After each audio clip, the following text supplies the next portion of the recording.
Hey guys, welcome back to another edition of the Raw Review by yours truly. Um, I would have posted this last night, but I was just too exhausted, so I just thought might as well do it the day after.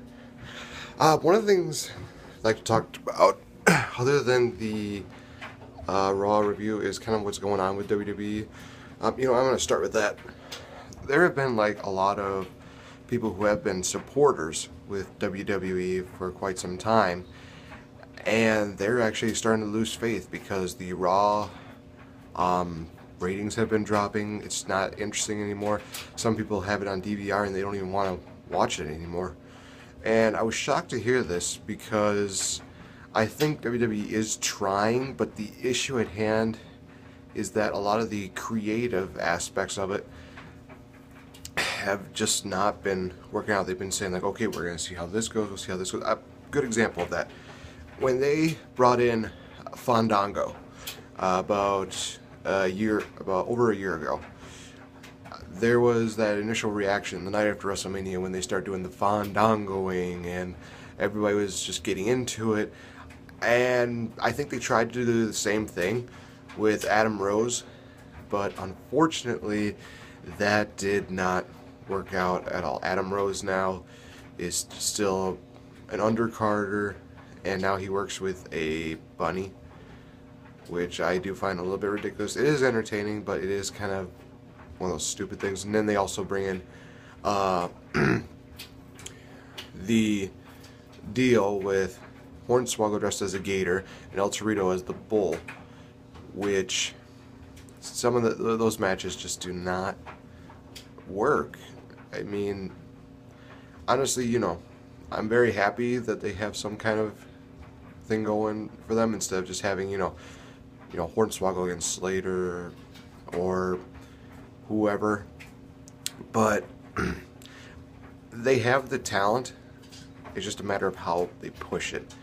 And even now, it seems like they don't even know how to use most of their guys. They actually released one of their NXT superstars who apparently had a lot of ring credentials and a lot of charisma. And I look at that and I think, why? If you're really hyping up this guy, you're thinking, okay, he's going to be a big deal in NXT. Why would you just release him? And then this morning I saw that they released Justin Roberts, the WWE announcer who was more doing Monday Night Raws, I believe. I was shocked by that because Justin Roberts did a really good job. He definitely had the enthusiasm. He definitely had the he had everything good going for him, and he was an excellent announcer. I could barely see him making a mistake. I mean, there's probably a few times where he has, but hey, we're all human, right? So him gone, so I don't know where that leaves people. Are they gonna just have special ring announcers every week, or are they just gonna test the waters with random other people? I don't know what's going on. But best of luck to Justin Roberts. You will indeed be missed. I remember actually chanting for him during one of the events because one of the matches was that bad. Anyway, but yeah, they seemingly don't know how to push the right stars. I mean, you look a couple of years ago, they had Zack Ryder as a mid-carder, and he was the United States champion for about a month, which I believe was bogus. Not his win. I honestly thought that it could have gone a little bit longer. Maybe him having the title up until WrestleMania. That would have been fine by me. But just having him, get involved with the John Cena Kane storyline and putting Eve into it, it did not help his career at all. It kind of just sunk it. And now he's on Superstars, not even getting that well promoted. And there are people that still chant for Ryder. Same thing with Justin Gabriel, Tyson Kidd. Now we got new guys that we can cheer for, like Sami Zayn, Adrian Neville, Tyler Breeze. All these guys in NXT, and they haven't brought him up yet. And here's one that I thought was kind of bad, was that I thought that after the Ascension lost the tag team titles, they would be brought up to the main roster, feuding with whoever. I mean, I think I remember Stardust, Cody Rhodes, had a tweet talking about the Ascension, and people are thinking, okay, maybe they're going to have a feud with them. That hasn't happened yet, and I think sooner is better than later bringing them up. They're a great tag team. I mean, same thing could be said about guys like Sami Zayn and Tyler Breeze, Adrian Neville.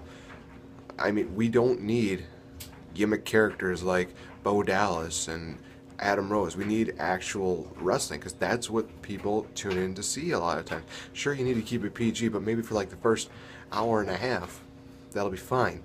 But then after that, focus more on the actual wrestling.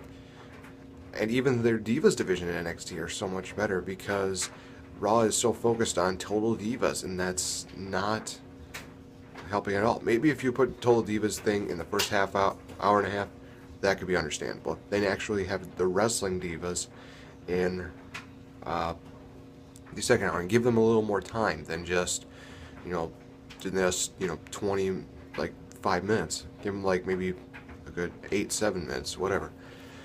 And I know that Vince McMahon has been changing a lot of creativity knowledges, and that's not helping it. Also, Vince, I think you need to start changing with the times. Don't be so stuck in your ways. But I think right now my main things for WWE is push better talent, give some of these younger guys a chance, like Cesaro, like Adrian Neville, like Sami Zayn. Give them opportunities that they rightfully deserve. And let's see what was there. That's what I got so far for improvement. But for Raw last night, it was okay. I do think that the main event was awesome. I think the interference was a little bit cliche, but I honestly much rather see Cena and Orton in the Hell in the Cell than have Cena and Rollins. And that's what we're going to see. Dean Ambrose won the main event last night, and he will face Seth Rollins inside Hell in the Cell.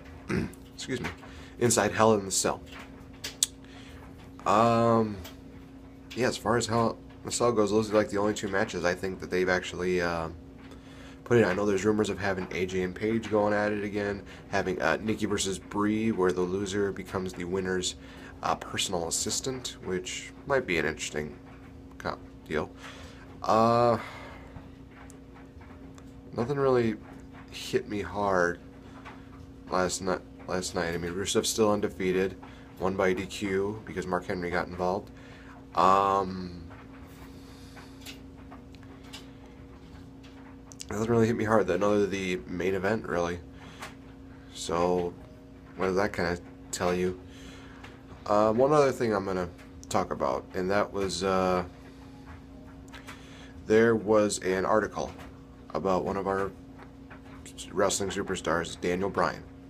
He will need to be going in for Tommy John surgery, which works with his arm, getting some feeling back in, getting some movement back into it.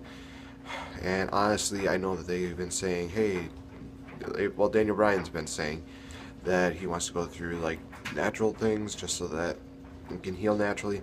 The only thing I could say, Daniel Bryan, we are all human. We all need to accept help at least once in our lives. I'm not saying that's going to make you less of a man, but we really, really could use you. But there's also the possibility that a lot of people have been saying that he might not be able to wrestle again.